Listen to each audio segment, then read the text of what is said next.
एक समय बृहस्पति जी ब्रह्मा जी से बोले, हे ब्राह्मण श्रेष्ठ, चैत्र व आश्विन मास के शुक्ल पक्ष में नवरात्र का व्रत और उत्सव क्यों किया जाता है? इस व्रत का क्या फल है? इसे किस प्रकार करना उचित है? पहले इस व्रत को किसने किया, सो विस्तार से कहिए। बृहस्पति जी का ऐसा प्रश्न सुन ब्रह्मा जी ने कहा, हे बृहस्पति, प्राणियों के हित की इच्छा से तुमने बहुत अच्छा प्रश्न किया है। जो मनुष्य मनोरथ पूर्ण करने वाली दुर्गा, महादेव, सूर्य और नारायण का ध्यान करते हैं, वे मनुष्य धन्य हैं। यह नवरात्र व्रत संपूर्ण कामनाओं को पूर्ण करने वाला है।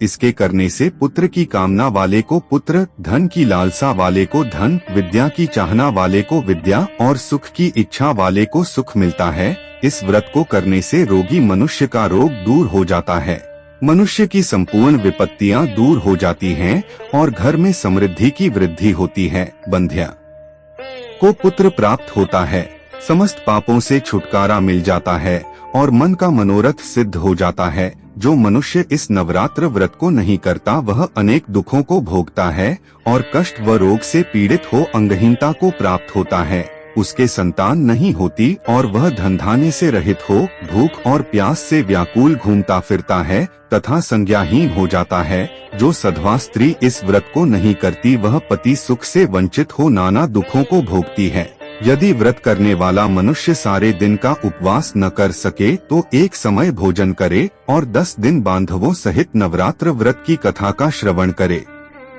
हे बृहस्पति, जिसने पहले इस महाव्रत को किया है वह कथा मैं तुम्हें सुनाता हूँ, तुम सावधान होकर सुनो। इस प्रकार ब्रह्मा जी का वचन सुनकर बृहस्पति जी बोले, हे ब्राह्मण, मनुष्यों का कल्याण करने वाले इस व्रत के इतिहास को मेरे लिए कहो। मैं सावधान होकर सुन रहा हूँ, आपकी शरण में आए हुए मुझ पर कृपा करो। ब्रह्मा जी बोले, प्राचीन काल में मनोहर नगर में पीठत नाम का एक अनाथ ब्राह्मण रहता था। वह भगवती दुर्गा का भक्त था। उसके संपूर्ण सद्गुणों से युक्त सुमति नाम की एक अत्यंत सुंदरी कन्या उत्पन्न हुई। वह कन्या सुमति अपने पिता के घर बाल्यकाल में अपनी सहेलियों के साथ क्रीड़ा करती हुई इस प्रकार बढ़ने लगी जैसे शुक्ल पक्ष में चंद्रमा की कला बढ़ती है। उसका पिता प्रतिदिन जब दुर्गा की पूजा करके होम किया करता, वह उस समय नियम से वहां उपस्थित रहती। एक दिन सुमति अपनी सखियों के साथ खेल में लग गई और भगवती के पूजन में उपस्थित नहीं हुई। उसके पिता को पुत्री की ऐसी असावधानी देखकर क्रोध आया और वह पुत्री से कहने लगा, अरे दुष्ट पुत्री, आज तूने भगवती का पूजन नहीं किया, इस कारण मैं किसी कुष्ठ रोगी या दरिद्र मनुष्य के साथ तेरा विवाह करूंगा। पिता का ऐसा वचन सुन सुमति को बड़ा दुख हुआ और पिता से कहने लगी, हे पिता, मैं आपकी कन्या हूँ तथा सब तरह आपके अधीन हूँ। जैसी आपकी इच्छा हो वैसा ही करो। राजा से, कुष्ठी से, दरिद्र से अथवा जिसके साथ चाहो मेरा विवाह कर दो, पर होगा वही जो मेरे भाग्य में लिखा है। मेरा तो अटल विश्वास है, जो जैसा कर्म करता है उसको कर्मों के अनुसार वैसा ही फल प्राप्त होता है, क्योंकि कर्म करना मनुष्य के अधीन है पर फल देना ईश्वर के अधीन है।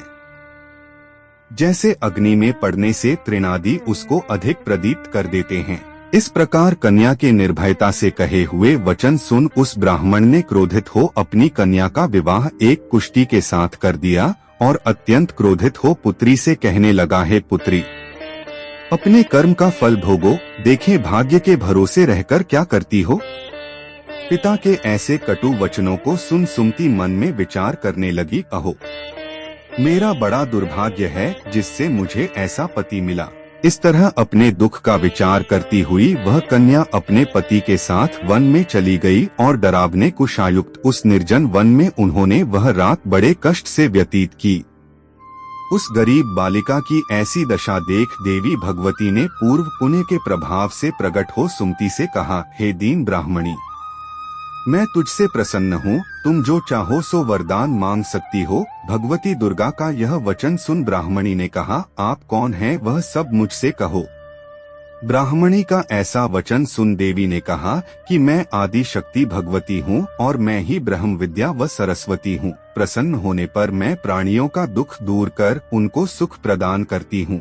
हे ब्राह्मणी, मैं तुझ पर तेरे पूर्व जन्म के पुण्य के प्रभाव से प्रसन्न हूँ।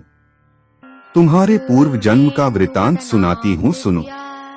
तू पूर्व जन्म में निषाद भील की स्त्री थी। पार्ट 2 जल्द आने वाला है। पार्ट 2 के लिए वीडियो को सब्सक्राइब करें। वीडियो पसंद आए हो तो एक लाइक और कमेंट में जय माता दी जरूर लिखे।